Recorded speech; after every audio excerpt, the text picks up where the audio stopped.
तो Hardy Weinberg principle says that the allele frequency, ये पहले हार्डी-विनबर्ग प्रिंसिपल का मेंशन है तो उसको एक्सप्लेन करेंगे. Allele frequency in a population is stable.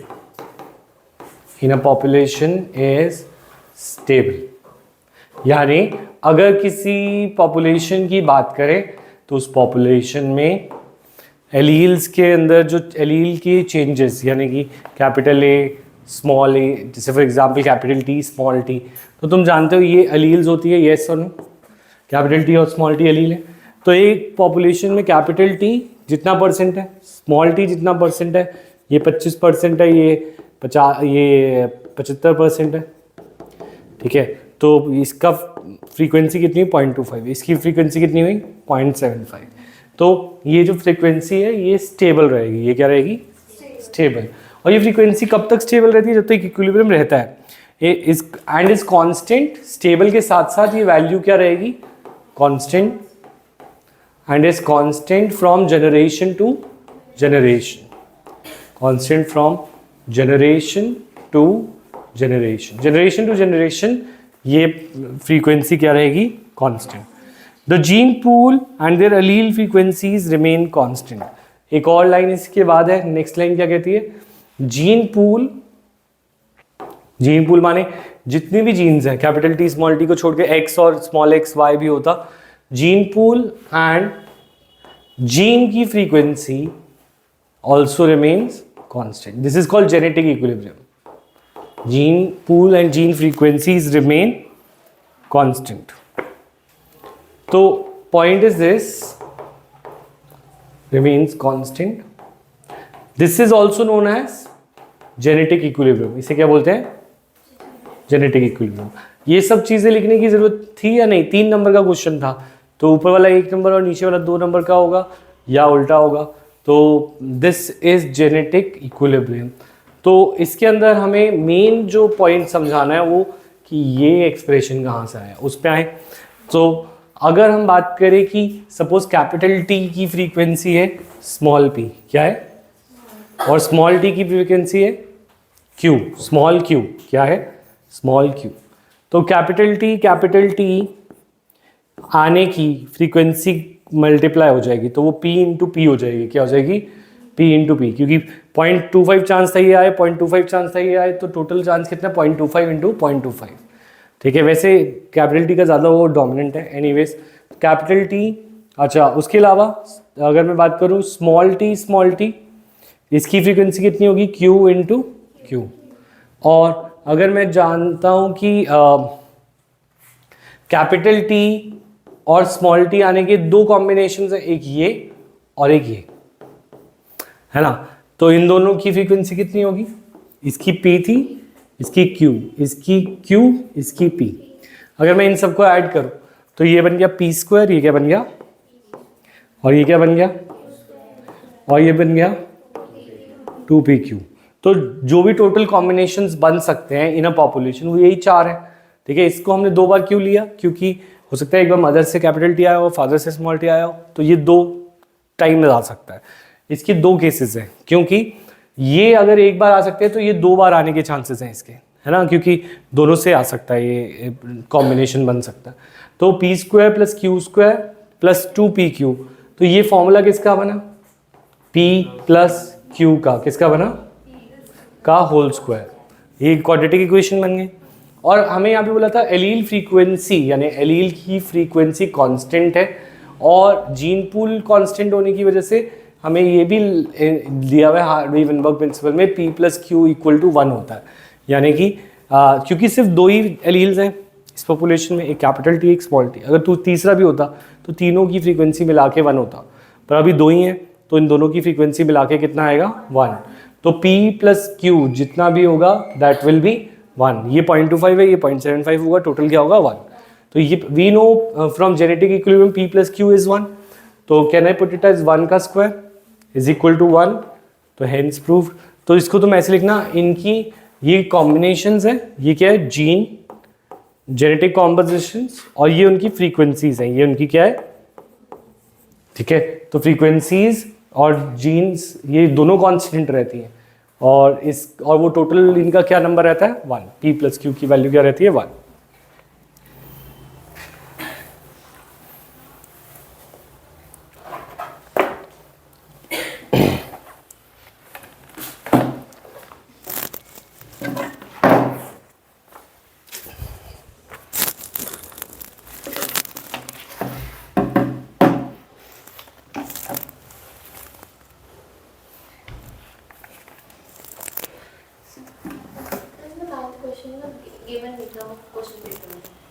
अच्छा ठीक है, नोटेड।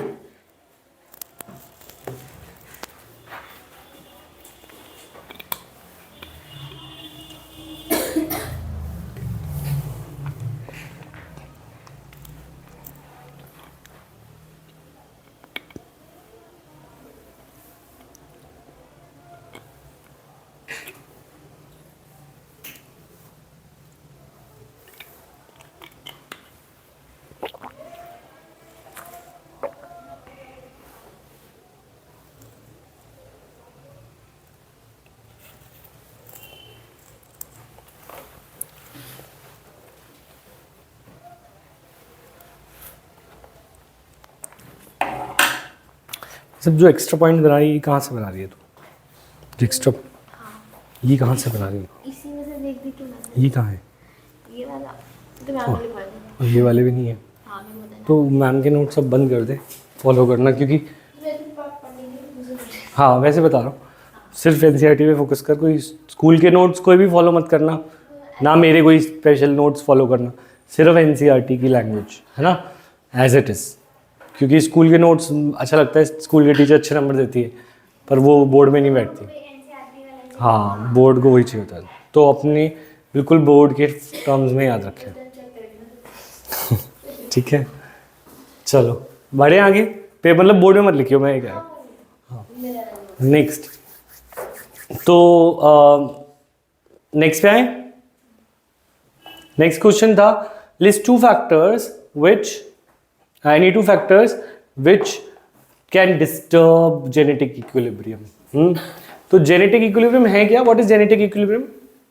अभी बताया, gene pool and gene frequencies remain constant। ये मतलब क्या है कि एक पॉपुलेशन में जीन्स, जो भी जीन्स हैं उन सब की फ्रीक्वेंसी मिला लो तो 1 रहेगी, उसके एलील की फ्रीक्वेंसी 1 होती है। यानी एक जीन है हाइट का, उसके 2 एलील है, कैपिटल टी स्मॉल टी, तो उनके एलीलिक फ्रीक्वेंसी मिला के क्या आएगा 1। और सारे जीन्स हाइट का, कलर का, शेप का, ये सारे जीन की फ्रीक्वेंसी भी कांस्टेंट रहेगी। जीन्स और एलील्स दोनों चीज़ें दिमाग में बैठ गई। जीन क्या होते हैं? मतलब हम जो अलग अलग करेक्टर्स की बात कर रहे हैं, जो अलग करेक्टर के अलग जीन्स, उनकी फ्रीक्वेंसी सेम रहती है, और जो जीन के अंदर एलील्स होते हैं उनकी फ्रीक्वेंसी भी क्या रहती है सेम। एलीलिक फ्रीक्वेंसी ऐड करके 1 आता है। ये जेनेटिक इक्विलिब्रियम है। ये जेनेटिक इक्विलिब्रियम माने, इक्विलिब्रियम का मतलब है बैलेंस। मतलब क्या है? बैलेंस, जेनेटिक बैलेंस है ना। ये जेनेटिक बैलेंस डिस्टर्ब हो सकता है, जेनेटिक इक्विलिब्रियम डिस्टर्ब हो सकता है जब एलील फ्रीक्वेंसी चेंज हो जाए, जीन की फ्रीक्वेंसी चेंज हो जाए, ये सब चीज़ें चेंज हो जाएंगी तो जेनेटिक इक्विलिब्रियम डिस्टर्ब हो जाएगा। तो जेनेटिक इक्विलिब्रियम डिस्टर्ब होने के लिए हमारे पास कुछ कंडीशंस गिवन है, और वो कंडीशंस में से है फर्स्ट जेनेटिक, जीन फ्लो और जीन ड्रिफ्ट। पहले आता है genetic drift. What is genetic drift? उसकी डेफिनेशन क्या है? जेनेटिक ड्रिफ्ट की डेफिनेशन भूल गए? अच्छा, जीन फ्लो,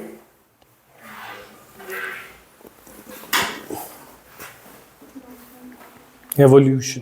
मैं एनसीईआरटी खोल लूँ।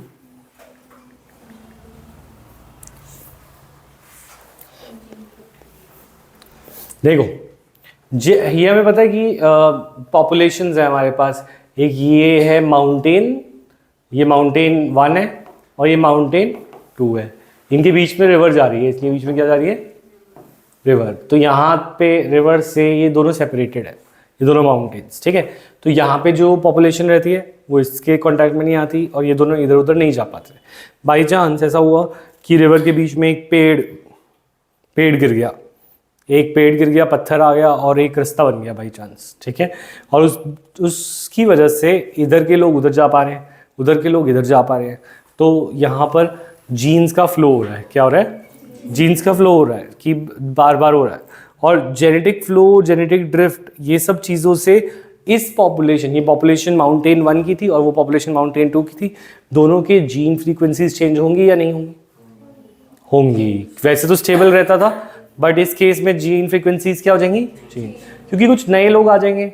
या सपोज एक ही जैसे 2 स्पीशीज थी, एक टॉर्टोइज की ये थी, वहाँ पे टॉर्टोइज की 20 स्पीशी थी, वो टॉर्टोइज बी वाले इधर आ गए, तो उनके अंदर कुछ नए जीन्स थे, कुछ अलग जीन्स थे, कुछ अलग वेरिएशन था जो यहाँ पे पहले प्रेजेंट नहीं था, है ना। तो इसी तरीके से ये सब चीज़ों से हार्डी विनबर्ग का इक्विलिब्रियम या जेनेटिक इक्विलिब्रियम क्या हो जाएगा? डिस्टर्ब। याद रख पाएंगे? तो अगर ये इक्विलिब्रियम डिस्टर्ब हो जाएगा तो इसके पॉइंट्स हैं हमारे पास टोटल, एक सेकेंड,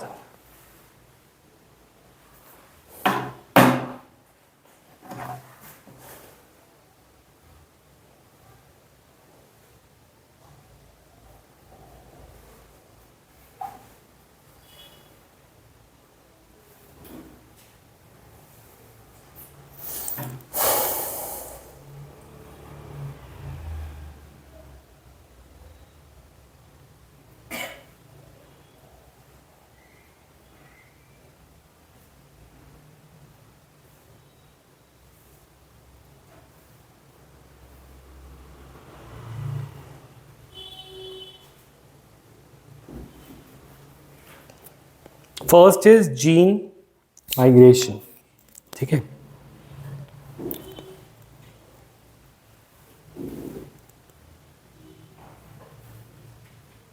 ठीक है,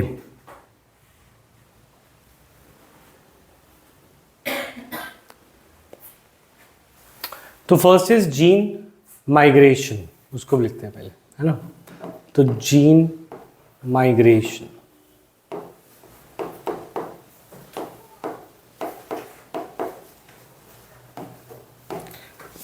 जीन माइग्रेशन की क्या डेफिनेशन है? जीन माइग्रेशन की एनसीईआरटी की डेफिनेशन ही याद करनी है हमें, और it says that when migration of a section of population to another place and population occurs, gene frequency change in original as well as new population, this is called gene migration. तो पूरी definition क्या है इसकी gene migration की? When, लिखो इसे याद करके, व्हेन माइग्रेशन लिख लिया तुमने? When migration of a section of, इधर से कुछ लोग उधर चले गए, तो ये जीन माइग्रेशन है। व्हेन माइग्रेशन ऑफ, लिखें, when migration of section of population,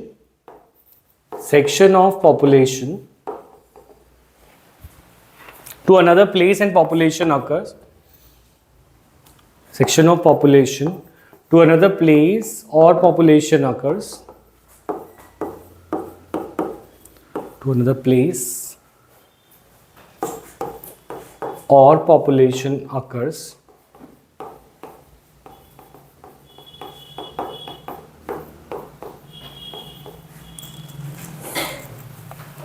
gene frequencies change in the original as well as new population.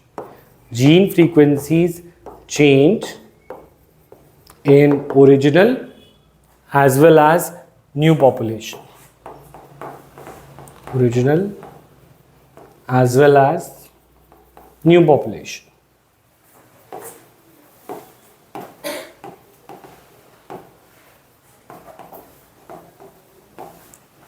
ठीक है, this is known as gene migration. इसे क्या बोलते हैं? जीन माइग्रेशन लिखा हुआ है।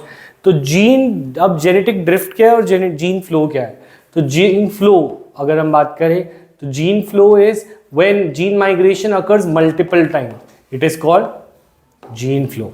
When gene migration occurs multiple times, this is called gene flow. Flow का मतलब होता है बार बार या एक बार?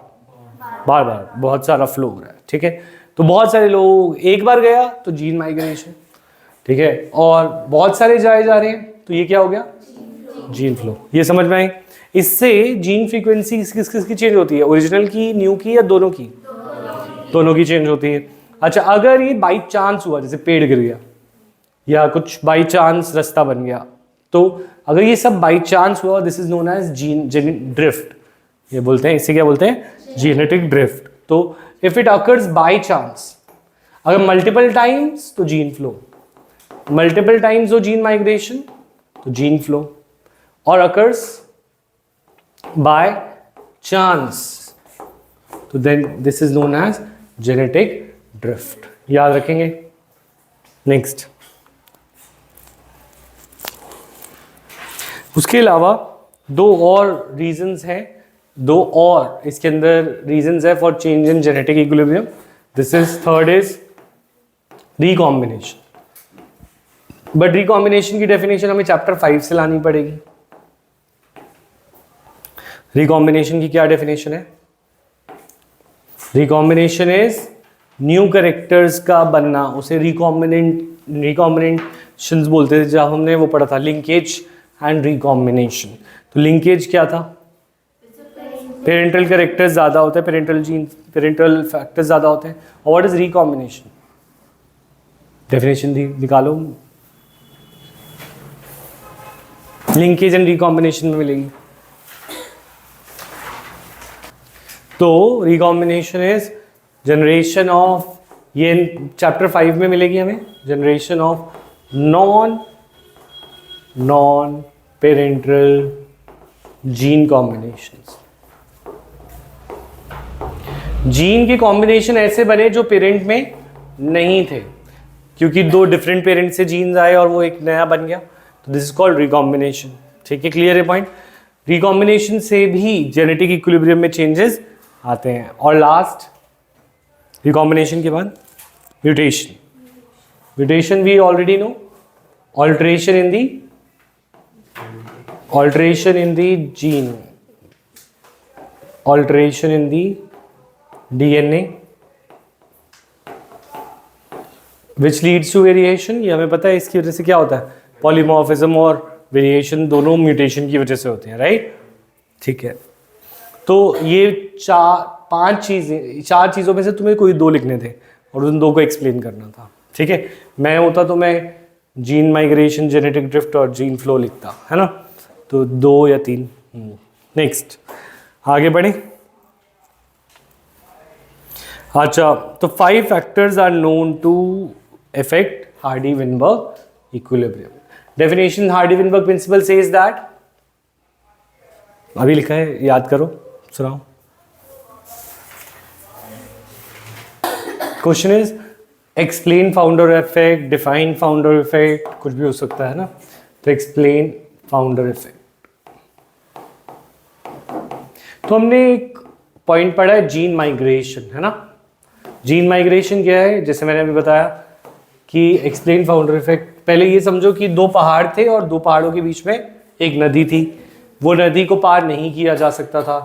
अब वो नदी किसी टाइम पे थोड़ी कम हो रखी थी, सूखी हुई थी, थोड़ी सी थी, और उस समय कोई पेड़ गिर गया या कोई पत्थर गिर गया, जिसकी वजह से इधर की पॉपुलेशन 1 इधर की पॉपुलेशन के साथ क्या कर सकते हैं, मूव कर सकती है, ये इधर जा सकते हैं।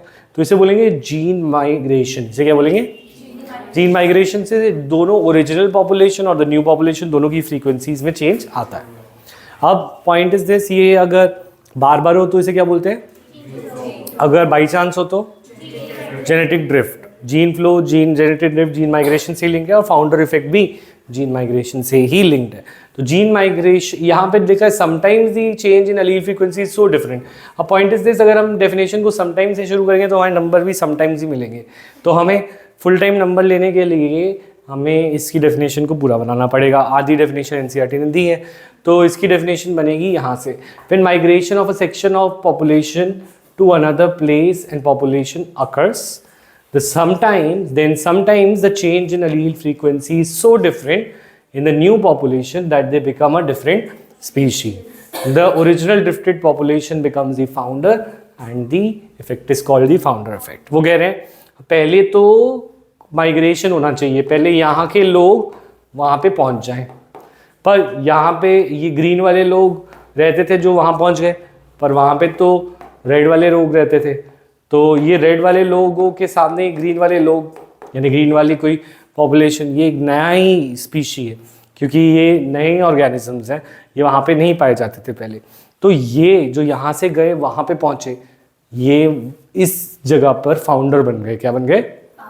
फाउंडर, क्योंकि इन्होंने नई जगह फाउंड करी और इन्होंने अपनी पॉपुलेशन को इस्टेब्लिश किया। तो they are called, this is called founder effect. यानी कि यहाँ पे सपोज क्रोज नहीं थे, तो यहाँ से क्रो इधर चले गए, तो क्रो पहली बार यहाँ पे आए, क्रो की फ्रीक्वेंसी, क्रो के जीन्स थे ही नहीं यहाँ पे, तो ये this crow will be called founder and this effect is called the founder effect. इसमें एलील फ्रीक्वेंसी इतनी अलग होती है क्योंकि ऐसे लोगों को पहले इस पहाड़ पे देखा ही नहीं गया था। तो ये वाली बात समझ में आई। तो ये डेफिनेशन पूरी लिख लो एक बार कॉपी में, ऐसे याद कर लो फाउंडर इफेक्ट की।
हो गया?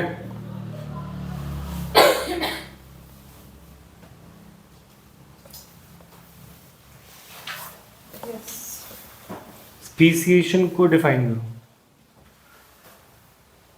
Define speciation.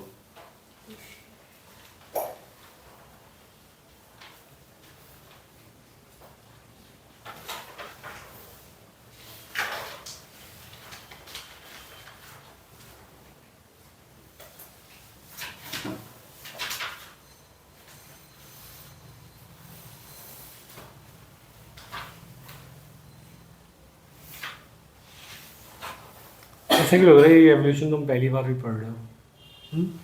पहले नहीं पढ़ा हुआ? याद नहीं किया?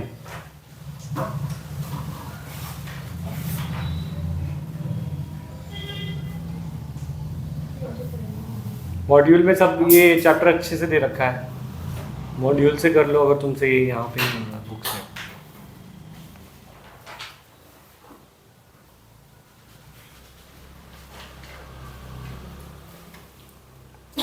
इसी पैराग्राफ के नीचे था, फाउंडर इफेक्ट के नीचे।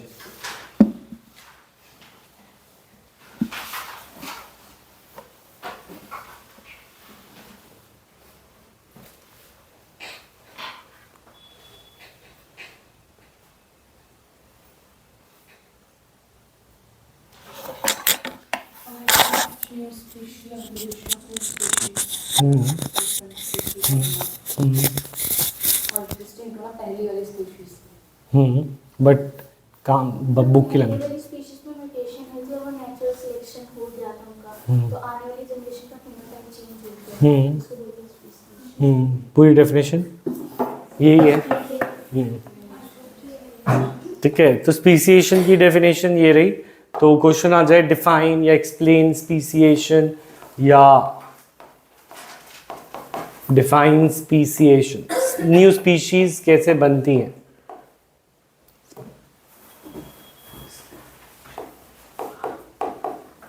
ठीक है, स्पीसिएशन की definition.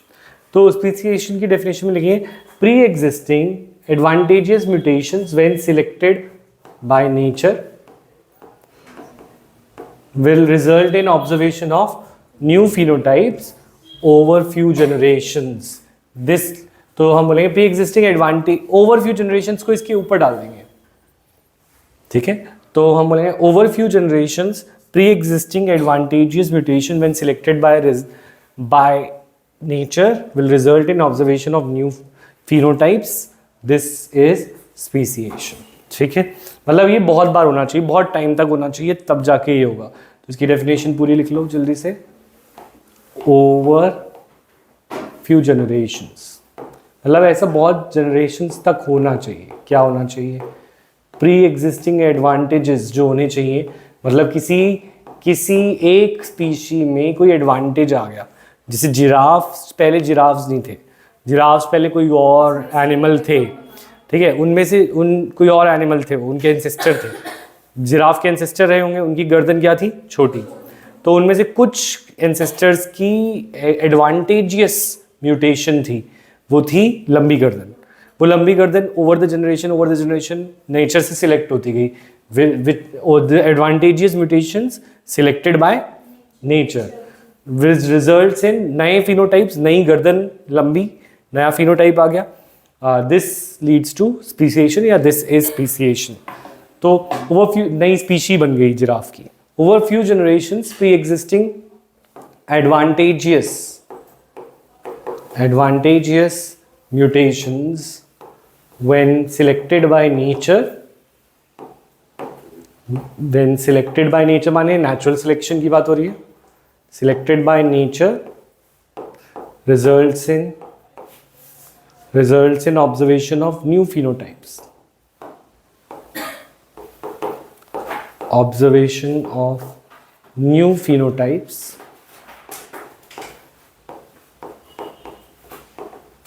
this leads to speciation, लिख दोगे तो बेटर रहेगा, ठीक है। This leads to speciation. Next पे चले, समझ आया? हाँ या ना? अच्छा, what are the different changes that natural selection can lead to in genetic equilibrium? Question लिखो, what are different changes which natural selection can lead to,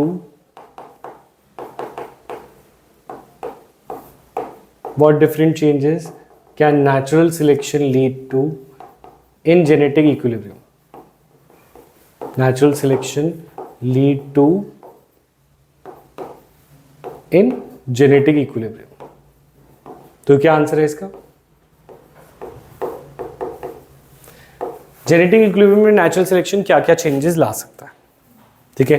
तो इसका आंसर है first stabilisation, second directional change, third disruption and fourth, बस तीन है, stabilisation, directional change and stable disruption. इन तीनों की डेफिनेशन लिखो। स्टेबलाइजेशन का मतलब है more individual acquire a mean character value, माने एक ही ट्रेट जो एक पॉपुलेशन में था, वो ज़्यादातर लोग वही ट्रेट को लिए जा रहे हैं।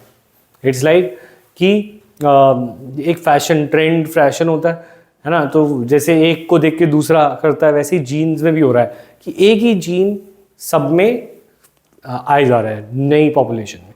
तो ये क्या कहलाएगा? स्टेबलाइजेशन। वो जीन क्या हो रहा है? स्टेबलाइज हो रहा है, ठीक है। इसमें इसका जो ग्राफ है वो ऊपर की तरफ चला जाता है, जो जीन की फ्रीक्वेंसी का ग्राफ है वो कैसे चला जाता है? ऊपर। दूसरा है डिसरप्शन, है ना, डायरेक्शनल चेंज माने कि अभी लोगों को ये हेयर स्टाइल पसंद आ रहा था, ज़्यादा लोग इसी हेयर स्टाइल पे जा रहे थे, अब नया हेयर स्टाइल आ गया मार्केट में, तो सारे के सारे किधर चले गए? न्यू हेयर स्टाइल की तरफ। तो जो हेयर स्टाइल चेंज हो गया, उसी तरीके से जीन भी चेंज हो गया, ठीक है। तो एक जीन चल रहा था मार्केट में, ट्रेंड में था, पर वो जीन की बजाय अब अचानक से एनवायरनमेंट में कुछ चेंज आया, जैसे कि मौत के केस में हुआ था। पहले वाइट मॉथ्स थे क्योंकि लाइकेन था, वाइट मॉथ से सीधा क्या हो गया? Dark moth. तो ये कैसे चेंज हुआ? स्टेबलाइज हुआ व्हाइट मॉथ का जीन या फिर ये डायरेक्शनल चेंज हो गया? डायरेक्शनल चेंज हो गया। क्लियर है भाई? थर्ड, ये डायरेक्शनल चेंज का कैसे दिखता है कि पहले यहाँ था, अब कहाँ चला गया? उधर। फ्रीक्वेंसी होती है यहाँ पे, तो पहले ज़्यादातर लोग इस जीन पे थे, अब वो किस में आ गए? इस जीन पे। तो इधर से इधर हो गया डायरेक्शन में चेंज। क्लियर?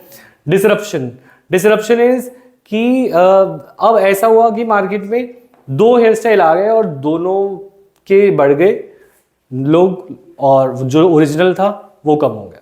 तो पॉइंट इज दिस, यहाँ पे जो वैल्यू, जो मीन वैल्यू थी, जो पहले सबसे ज़्यादा जीन्स थे वो तो हट गए, पर और दो तरह के जीन्स आ गए और उन दोनों की फ्रीक्वेंसी बढ़ गई। ठीक है, तो दो तरह के एलील्स आ गए। तो the point is this, more individuals acquire peripheral value at both ends of the distribution curve. यानी कि बीच में जो था वो मोस्ट फेवर्ड था, वो मोस्ट फेवर्ड वैल्यू हट गई और वो दो अलग अलग वैल्यूज में स्प्लिट हो गई। तो इसे हम बोलते हैं डिसरप्शन। तो डिसरप्शन, और इन तीनों का ग्राफ भी है ये वाला। ठीक है, तो ये ओरिजिनल पॉपुलेशन थी और वही उसी की जीन्स और बढ़ गए, पीक बढ़ गया। तो ये क्या है? स्टेबलाइजेशन। ओरिजिनल फ्रीक्वेंसी बढ़ गई, number of individuals having that hair cut वो बढ़ गए, तो वो क्या है? डिस्टेबलाइजेशन। ठीक है, अच्छा, peak shift in one direction, वो जो लोग पहले इसमें थे अब उधर चले गए तो वो हो गए, और अब दो नए हेयर स्टाइल्स आ गए तो डिसरप्शन होंगे। क्लियर ये पॉइंट? पर दोनों की फ्रीक्वेंसी की पीक क्या होगी? कम, क्योंकि दोनों में लोग कम है ना, आधे आधे बढ़ गए लोग। क्लियर ये पॉइंट? नेक्स्ट पे आते हैं। क्वेश्चन था कि नेचुरल सिलेक्शन जेनेटिक इक्विलिब्रियम को कैसे चेंज कर सकता है। तो जेनेटिक इक्विलिब्रियम था ये, ठीक है, ये नेचुरल जेनेटिक इक्विलिब्रियम था। जेनेटिक इक्विलिब्रियम में फ्रीक्वेंसीज जो थी, वैसे तो सारी वन रहती हैं, तो सबको सबका कर्व जोड़ लें तो वन आएगा, मतलब ये जो ग्रीन रीजन है तीनों में बराबर आएगा वन। बट कुछ फिनोटाइप्स के लोग बढ़ गए, तो नेचुरल सिलेक्शन से एक ही फिनोटाइप सिलेक्ट हो गया, लंबी गर्दन। तो नेचुरल सिलेक्शन क्या क्या कर सकता है जीन्स में या फिनोटाइप्स में इन अ पॉपुलेशन, वो हम पूछ रहे हैं। तो तीन काम कर सकता है वो बता रहे। जैसे नेचुरल सिलेक्शन से मौत का कलर चेंज हो गया, तो नेचुरल सिलेक्शन से क्या हुआ? डायरेक्शन चेंज हो गई। ठीक है, अच्छा नेक्स्ट। तो यहाँ पे सारी डेफिनेशंस याद हैं, हो जाएंगी? क्या क्या डेफिनेशन आज हमने पढ़ी? जीन माइग्रेशन नहीं, पहले हार्डी-विनबर्ग प्रिंसिपल, वो क्या था? Principle says that allele frequency remains constant and stable in a population. What is genetic equilibrium? Gene pool and remains stable या constant, ठीक है। ये this is called genetic equilibrium. अच्छा, what are the factors that affect genetic equilibrium? Genetic gene migration, gene flow, genetic drift, recombination and mutation, है ना, 5 factors। अच्छा, what is founder effect? When a section of population goes to another new population, then sometimes the frequency, allele frequency is so different that they become new species. That become a new species and they are known as founders, and this is effect is known as founder effect. Clear ये point? अच्छा, gene migration की भी यही definition थी। When one section of population migrates to another place or population, the original and the new frequencies, allele frequency changes. This is called gene migration. When it occurs by multiple times, by accident, ठीक है, यहाँ तक clear था। Speciation, advantage, pre-exist over few generations, when pre-existing advantageous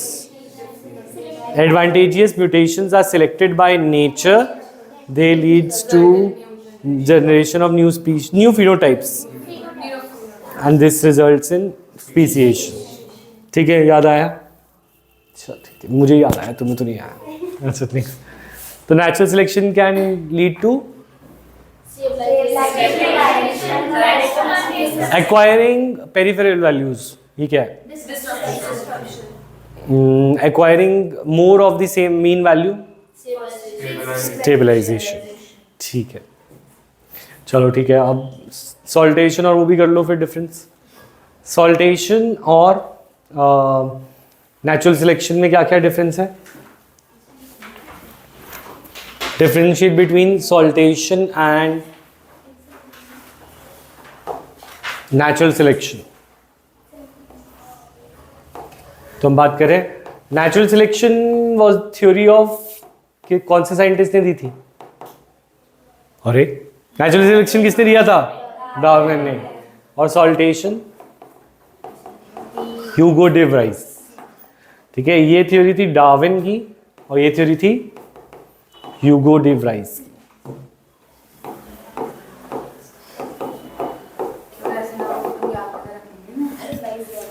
अच्छा, fries याद आता है उससे, फ्रेंच फ्राइज। अच्छा नेक्स्ट, तो ह्यूगो डे व्राइस ने किस पे काम किया था? इवनिंग प्राइम रोज पे। ठीक है, प्लांट है। ठीक है, तो उसने देखा कि इसमें नई स्पीशी आ जाती है, नई स्पीशी आ जाती है अचानक से, large difference arising suddenly in a population.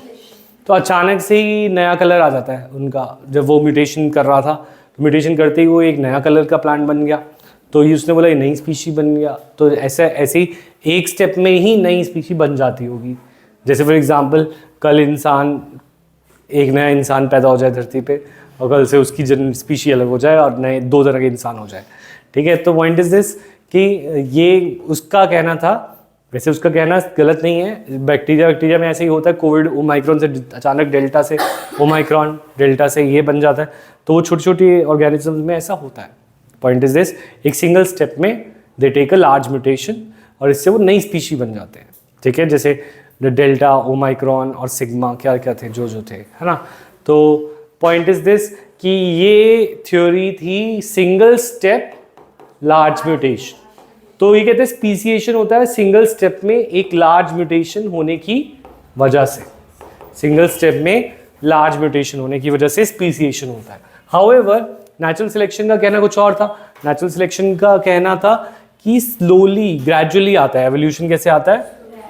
Minor variation से आता है, माइनर हेरिटेबल वेरिएशन से आता है।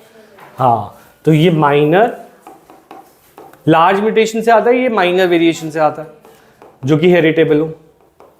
ठीक है, ये इनके जो वेरिएशंस होते हैं वो स्मॉल एंड डायरेक्शनल थे। क्या थे इनके म्यूटेशन? इसमें भी म्यूटेशन होते हैं पर स्मॉल एंड डायरेक्शनल म्यूटेशन होते हैं।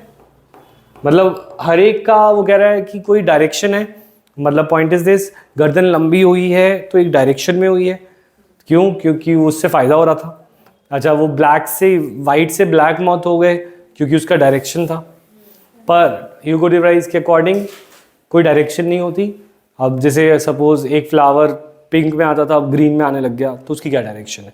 उसके अकॉर्डिंग उसमें डायरेक्शन नहीं है।